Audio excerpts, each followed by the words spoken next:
Let's talk about how to read the targets here, or what we're looking for. We're looking not at like, you look at this, like, oh, that's a lot of A's, and it's like 2 C's. You should try to have more A's, but that was a lot, so that was pretty good, but just try to have more. That's not really how we're looking at it. Instead, we're looking for the pattern on the target that's going to help us improve a little bit, irrespective of the score. Like, for example, here, there's a lot in the A zone and only 1 out. But do you see any pattern here that might help us? Yeah, it's like you notice 80%, 90% of the holes are to the left of this, of the aiming reference. So it's like something is happening that's causing this.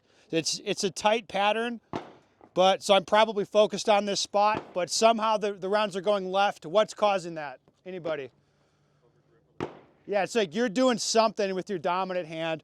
As you're pulling the trigger, you're pushing the gun to the left.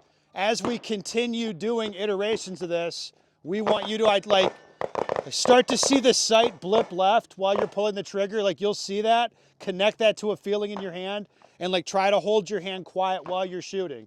There's other stuff we'll get an indication of too. What's this guy doing?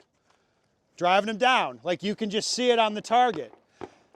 Right? There's some of these are really wide groups. Like if we come down here, like what's going on here? Probably. Yeah, probably you're following the sight up and down and the rounds are tracking up into this spot. Like again, the target's giving you clues, right? Like so try to like pay attention to that. The normal pattern we expect to see normally is like the shooter will push rounds down with their dominant hand left or down if they're right-handed, or they'll follow the sight and the rounds will track up and away. I call that like the seatbelt pattern. Members of the homosexual community like Matt, they call it the right-handed ribbon. You can call it whatever you want. I just like to call it that's the normal pattern. I don't think you're allowed to say that anymore, but.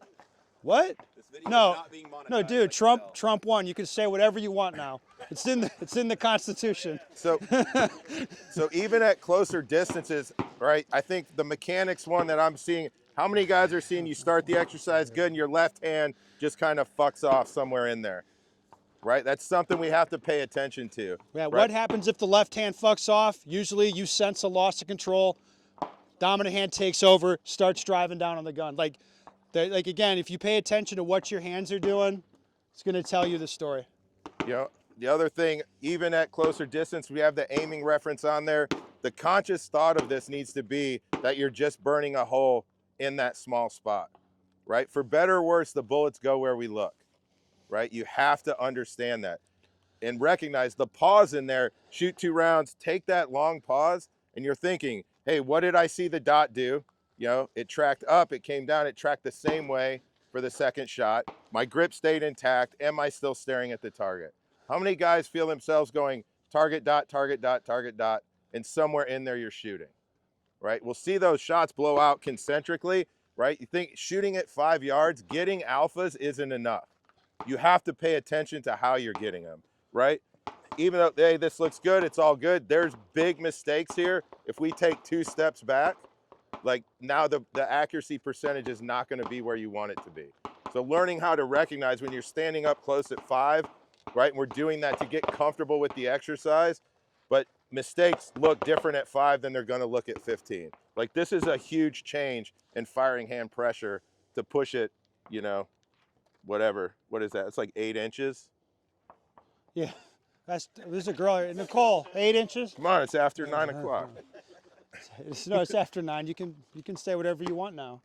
Right, but learning how to tie that cause and effect together, all right? And it's what you should experience, right? Even we get 150, 200 rounds into this, you should be mentally exhausted, right? And in my opinion, this is the difference between going shooting and then actual training, right? Staying mentally engaged for 8 rounds later in the day is going to be more trying than you think it is, all right?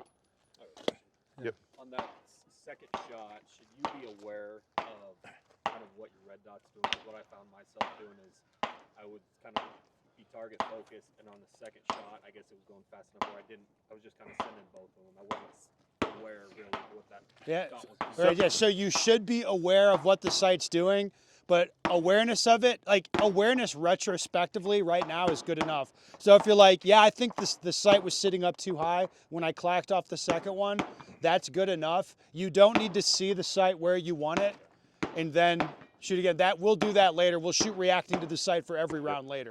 Right now we're shooting, like we call it predictively, which this is a training strategy, right? This is not necessarily the way you want to engage the target. Yeah. I look at this as, for me in my world, this is a training tool, right? USPSA this is the engagement, the goal engagement strategy for every target, right? Look at it, get the dot to stop there, sling 2 at it, right? If you can hold the gun steady, I promise 20, 30 yards, you can catch alphas and close Charlies all day. As a training tool, guys that carry guns concealed, you carry gun for a living, this is just a tool to pressure test foundational skills to see where they break. If you think of this, like, you know, how do you get good at driving 150 miles an hour? You drive 200 miles an hour, right? You make 150 look slow. So there's part of this using doubles, predictive shooting as a training strategy. You see it a lot with rifle. You get really good at processing information faster than you should be comfortable processing it, right? And then that leads into, now we're not just talking about aiming schemes, sight picture, trigger press. We're talking about like continuous strategies on how to aim the gun, right? So it's an inoculation to speed. When everything's calm, we're just standing there, right? Get comfortable doing things at a pace where you shouldn't be comfortable doing them. All right. We've got tape out there on the ground and on the targets. Paste up every hole every time on the targets. We have more black stickers as well. Let's